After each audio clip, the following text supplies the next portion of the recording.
What's up guys, and welcome back to my channel. I hope you're doing fine. In today's video we're going to talk about spontaneous speaking. So first, let's discuss the difference between spontaneous speaking and prepared speaking.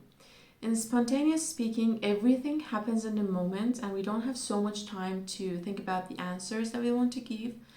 But in prepared speaking, we can have an agenda, we can have slides. We can prepare all of them, and we can prepare our answers for the conversation, and we actually have a path that we can go through that path step by step until we reach that final goal. There are some commonly asked questions about spontaneous speaking, and in this video we want to discuss an answer to those questions. The first question is, how can we reduce our stress levels and reduce our anxiety and be calm in spontaneous conversations? Well, in order to do that, we can do two things. The first one is taking good and high quality deep breaths. For taking a good deep breath, you can do two things. The first one is exhaling more than you inhale. So for example, if you inhale for 3 seconds, you can exhale for 6 seconds. So you're just doubling that amount of time.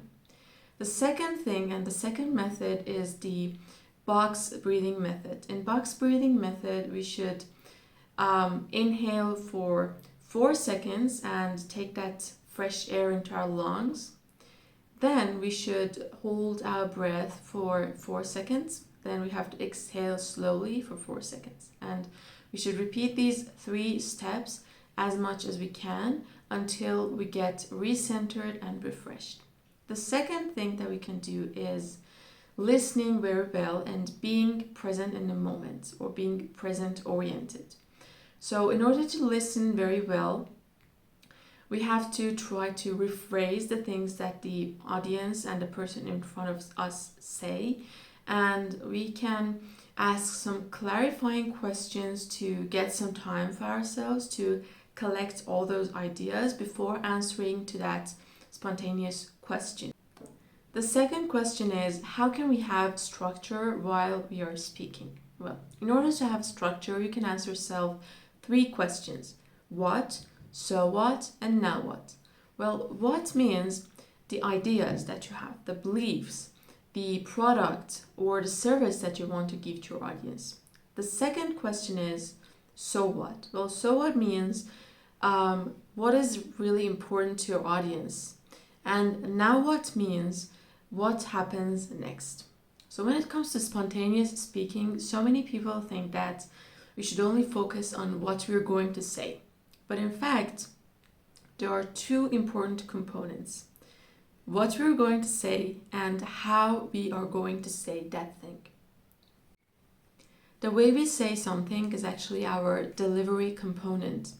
For improving our delivery component, we can improve our intonation, we can expand our vocabulary so that while we are speaking to somebody, we can avoid repeating some specific words again and again and again, because repeating a word so many times will make the conversation really boring for our audience. The third question is, we sometimes have a presentation gap between what we think we are saying and what others think. In order to get rid of this gap, we can simply record ourselves.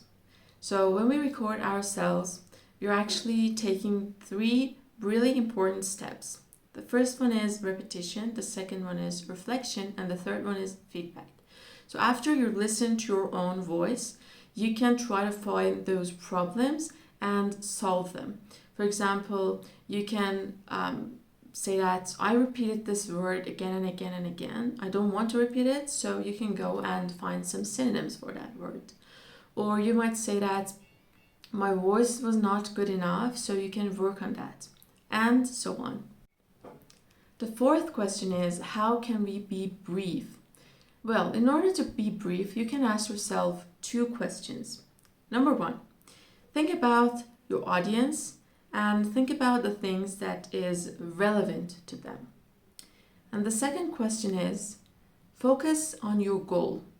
Your goal should have three parts. The first part is info, which means what is the most important message that you want to share. The second one is emotions, how you want your audience to feel after hearing that message. And the third one is action, what you want your audience to do after you share your message with them. Now let's discuss the fifth and our last question, which is how can we listen well and think about what we're going to say next? Well, you can take 3 steps: pace, space, and grace. Pace means reflecting on what's going on and focusing on being present in the moment. The second step is space, which is changing your environment and going to another place which is more quiet and you feel more comfortable in it. And the third one is grace. Grace means listening to your intuition.